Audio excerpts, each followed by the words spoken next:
broken marketing machines can no longer hide the reality of Coco Gauff's career as her reputation faces global exposure. For years, the tennis world accepted narratives of Gauff being untouchable and the heir to the throne, but a single night in Stuttgart tore those scripts into pieces and revealed a harsh truth. Karolina Muchova did more than just win a tennis match because she dismantled a lie that has been protected for far too long, proving that a hype machine only works until the actual truth comes out. Muchova stepped onto that court and forced the industry to look at the facts. Gauff did not just lose this match, since she suffered a total competitive meltdown that left WTA executives in a state of absolute panic.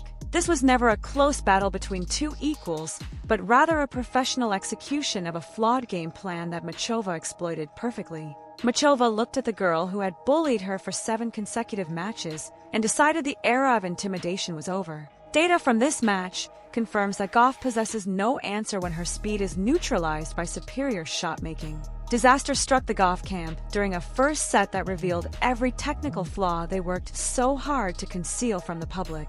Her team spent years trying to hide the glaring holes in her forehand, and they tried to mask those technical failures with massive marketing and sponsorship deals. Muchova unleashed a series of drop shots that marketing budgets simply cannot solve, and she played with a surgical precision that made Gauff look like an amateur.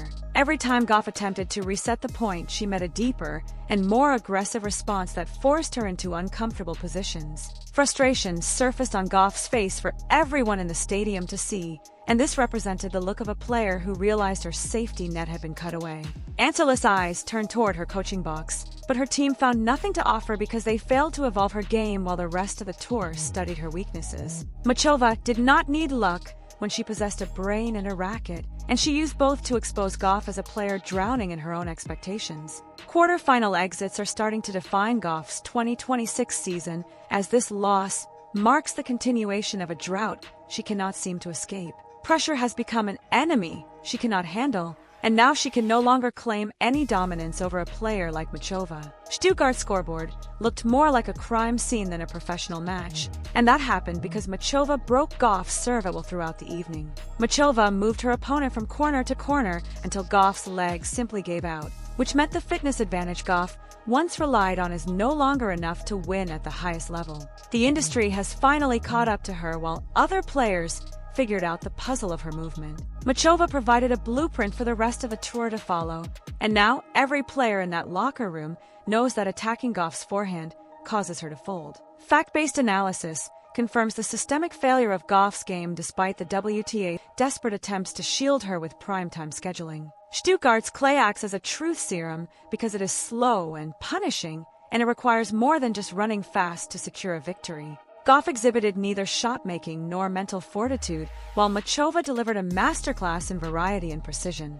Slices stayed so low that Gauff practically had to sit on the court to reach them, and then Muchova used lobs that left her stranded at the net like a deer in headlights. Results will never change if a player does the same thing over and over, and Gauff kept hitting the ball into Muchova's hitting zone until the punishment became unbearable. Real-time data proves the downfall of the world number 3 is not a rumor but a reality. Muchova broke the curse and showed the entire locker room exactly how to beat the golden girl of American tennis. Cracks in the facade have appeared, and no amount of PR work can glue the image back together. Crisis mode has officially begun for Gauff's team because they know the 2026 season is slipping through their fingers. Sponsors are already starting to look at other players who can actually deliver wins when the lights are brightest. This was not just a loss in a quarterfinal, but rather the end of an era of unearned dominance. Muchova exposed the fact that Gauff has been protected by a system that desperately needs her to be a champion. Marketing cannot win points on the court, and social media followers cannot fix a broken forehand when the pressure mounts. Chaos radiated through the draw while Muchova played the role of the truth teller, and she proved that heart and grit outweigh ranking points every single time. Gauff's reputation is in a free fall, while the WTA leadership scrambles to explain why their other stars are failing so miserably. Broadcasters pay for big names in the finals, and that is why the WTA playbook focuses on protecting top seeds at all costs. Iga Swiatek was supposed to be the queen of the clay, who walked through Stuttgart like she owned the place, but she ran into a 15-year-old phenom and absolutely folded. 15 years old. That is the age of Mira Andreeva. the girl who forced Iga Swiatek into a total competitive fold and continued her 2026 semifinal drought. Statistics show that Swiatek's win percentage has plummeted since the start of the year because she is playing tired and scared. Andreeva did not just win the match, since she actually bullied the world number one and sent her best shots back with interest. Burnout caused by the WTA scheduling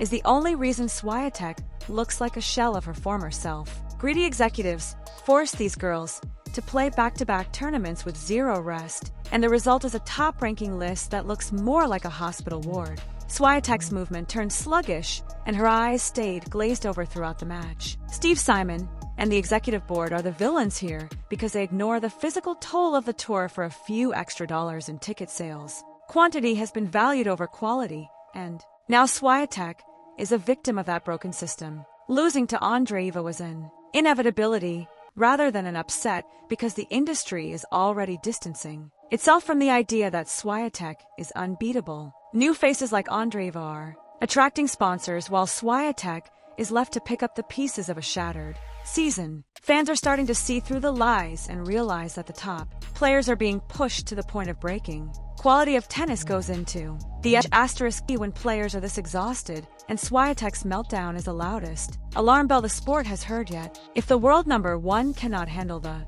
pressure and the physical demands of a tour, then the system is fundamentally flawed. Financial reports from these tournaments show a systemic failure where millions are spent on promotion for an unwatchable product. Short-term profits have been prioritized by WTA executives over the long-term health of the players they are supposed to protect. Calendar expansion and mandatory events have shortened the off-season until the players have nothing left to give. Stuttgart saw top seeds falling like flies, and this represents a disgrace to the fans who pay hard-earned money for elite competition.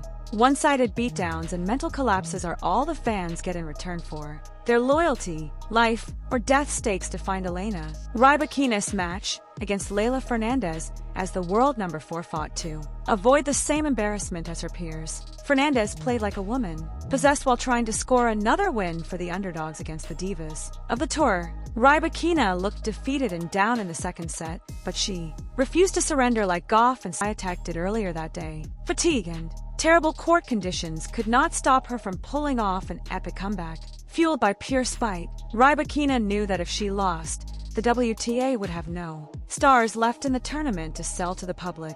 She carried the weight of the entire tour on her shoulders and somehow found a way to cross the finish line. Struggling against a lower-ranked opponent shows how much the level of the top players has dropped in recent months. Exhaustion has broken them while the people in charge sit in air-conditioned offices and watch the sport burn. Rybakina is the only one showing real grit and standing up to these ambushes, but even her strength has limits. Terrifying implications arise if Rybakina eventually breaks because the WTA will have nothing left to offer. Star power will vanish and the tour will be left with nothing but exhausted mid-tier players who cannot draw a crowd. Disaster migrated to the men's draw when the Madrid Masters transformed into a ghost town following the withdrawal of its biggest stars. Carlos Alcaraz and Novak Djokovic officially pulled out of the event, and this deals a catastrophic blow to the ATP's credibility. Alcaraz is the defending champion and the face of the next generation, while Djokovic is the greatest of all time. Having both skip a massive event like Madrid is a procedural failure of epic proportions. This is the year the injury list became longer than the actual tournament draw. Medical reports prove these are not minor issues, but rather wear and tear injuries caused by a schedule designed to break human beings. Alcaraz was off from the draw because his arm can no longer handle the torque of his forehand. Djokovic is skipping the event because his body is finally telling him he cannot be a superhero every single week. Fans are being robbed of the matchups they paid for because leadership cares more about expansion than player safety. The Madrid Masters is now a glorified challenger event because it has lost its soul and its best competitors. Corporate structures in professional tennis have created a monster that is currently eating its own stars. ATP leadership is telling a calculated lie by selling tickets to see players who are currently in physical therapy. Muchova's win over Gauff represented a rare moment of sporting justice in a sea of corporate manipulation. She won because she worked harder and stayed smarter while Gauff relied on a marketing machine. that could not help her on the court. Accusations of being unlucky are falling apart because the evidence shows Gauff had every advantage possible. She had the better seeds in her path and more rest, but she still could not get the job done. Manufacturing a champion in a boardroom is impossible, and Muchova just exposed that blueprint for the entire world.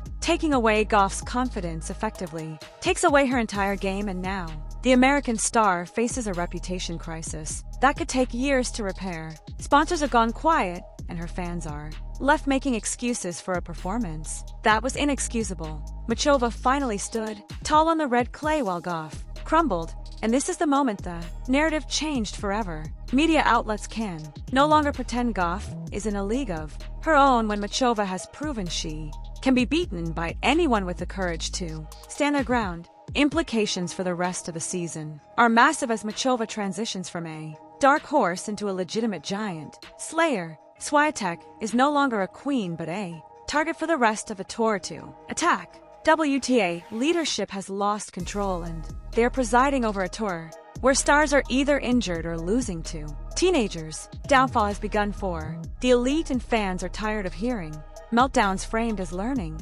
experiences. People want real tennis played by athletes who are not being pushed to the point of collapse by a greedy system. Broken systems are the result of executives at the WTA and ADP selling their souls for broadcast deals. They are paying the price in player health and fan loyalty as the sport enters a freefall. Muchova's victory serves as a beacon of hope for every player who has been overlooked by the machine. Talent and hard work can still triumph over hype, but the victory also highlights how deep the rot goes. If the biggest stars in the world cannot compete, the sport has no future. The era of the big three is dead, and what has replaced it is a chaotic mess of injuries and upsets. Brutal honesty defined Muchova's performance in Stuttgart, and she showed that the court is the only place where the truth matters. The WTA desperately wanted a Gauff-Swiatek final for the ratings and the glamour. Instead, they got a